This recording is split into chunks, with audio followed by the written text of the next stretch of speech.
chegava o Zenon, tá? Mas era muito pouco, e perdia-se naquele momento Vaguinho, Geraldo, Djalma e Amaral. A grande mudança aí é a saída desses jogadores, que era um tipo de um alicerce, de uma estrutura que já vinha jogando há muito tempo, e que ela foi totalmente modificada a partir de 1981. E dentro de 81 mesmo, a gente volta naquela famosa chave da morte, jogando contra o Flamengo, jogando contra Internacional e Atlético Mineiro, o Flamengo campeão do mundo, né? Voltava campeão do mundo, um jogo no Morumbi à noite, 1-1, 96 mil pessoas mais ou menos no estádio, uma garoa desgraçada estava nesse jogo, o Vladimir faz 1-0 e o Zico empata de pênalti, fica 1-1, depois do muito ganha do Internacional lá, ganha do Internacional aqui, ganha do Atlético lá, ganha do Atlético aqui, e ele vai para a semifinal contra o Grêmio, aí infelizmente ele é derrotado, mas já era uma mudança, exatamente aí que começava o grande marco. Nesse mesmo período, se encontram num hotel em São Paulo o Osto Oliveto, Douglas Cury, Adilson Monteiro Alves e Sócrates, para, enfim, começar a alinhavar o que era o pensamento, o que era a mudança da democracia corintiana. Ela teve que ser discutida fora dos muros do Parque São Jorge, porque o Parque São Jorge é sempre muito conservador. E durante todo o tempo, mesmo da ideia, durante a transformação e pelos resultados que vieram até o final dela, sempre foi combatido, tanto é que ela não conseguiu prevalecer ou permanecer. E a saída dele também para a Fiorentina, em 84, enfraqueceu muito o movimento. E o Casagrande vem pensando para o São Paulo, começa, né? Mas é, eu acho que essa fase aí, Thiago, que você perguntou para mim, eu acho que essa é a grande mudança em que o Sócrates tem. Aí eu acho que ele passa a ser mais emocional, né? Ele passa a ser um pouquinho mais emocional, ele começa a ser muito mais fundamental e começa a entender a importância dele nessa engrenagem. Mas, ao mesmo tempo, percebe-se também que começa a ter que dar voz a todos que estavam ali dentro. Porque o futebol sempre foi um regime autoritário, sempre foi um regime autocrático. Você pertence a mim. Era a questão do pertencimento, né? E ele começou, aí eu posso falar, porque eu frequentava o Parque São Jorge, de vê-lo várias vezes, depois do treino, tomando a sua cerveja no Bar da Torre, hoje, que é a primeira obra do Parque São Jorge. Eles ficavam ali, nem poucos, né?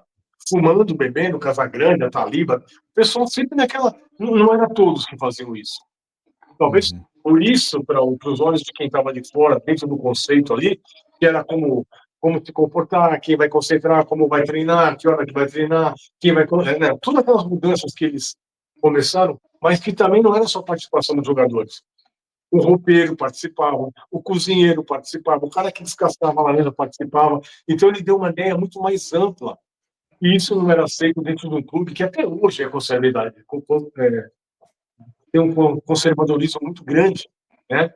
Haja visto o presidente do Conselho Deliberativo, ele é o retrato fiel da ditadura. O pai dele apoiou a ditadura, né? Então, quer dizer,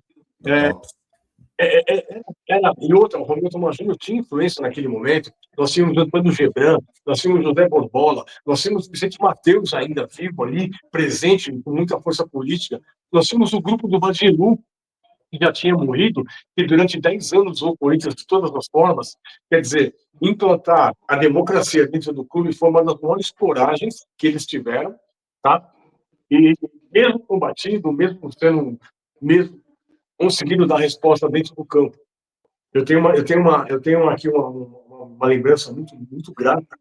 No Campeonato Brasileiro de 1983, teve uma festa da cerveja nos Gaviões, que eu já falei para vocês, eu tocava na bateria dos Gaviões. E teve uma festa da cerveja e eu estava tocando. E o Sócrates chegou. Isso era uma sexta para sábado. E o Corinthians jogaria no sábado, 4 horas da tarde, contra o Goiás, no Morumbi, essa partida.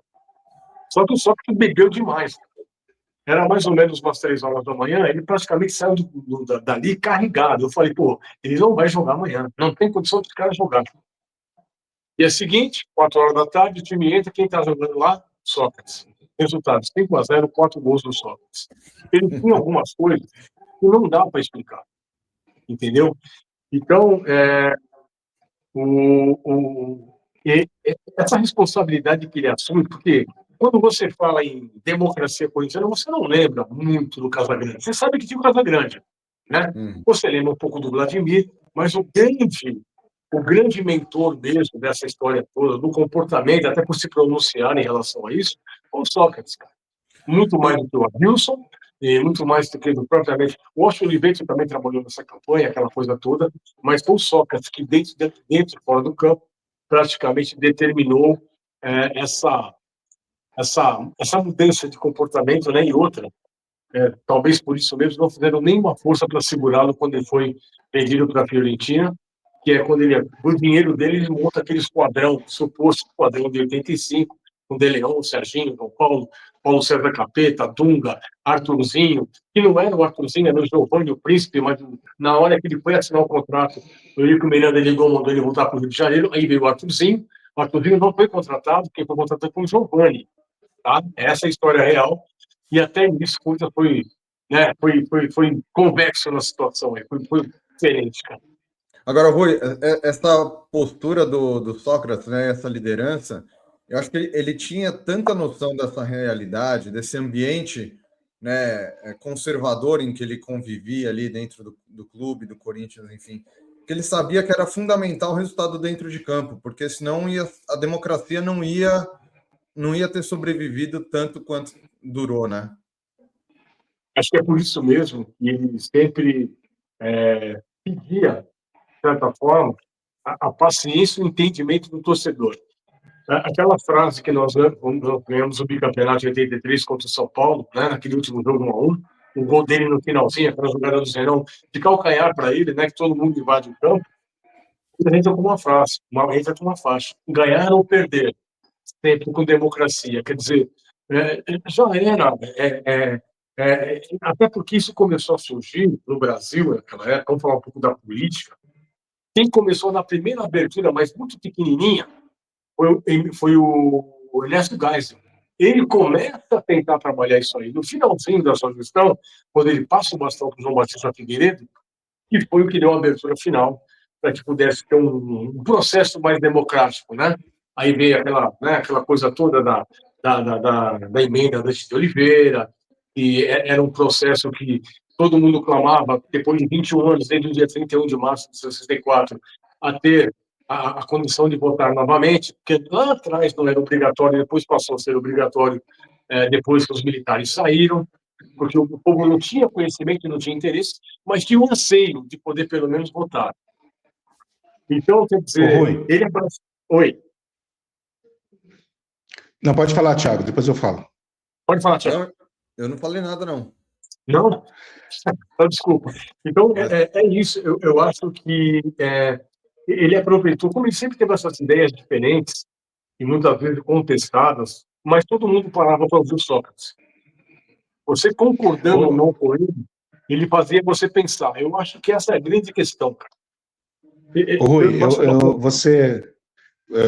Gastão aqui, você falou de um ponto que eu acho que é relevante até a gente realçar, até para os mais novos, né?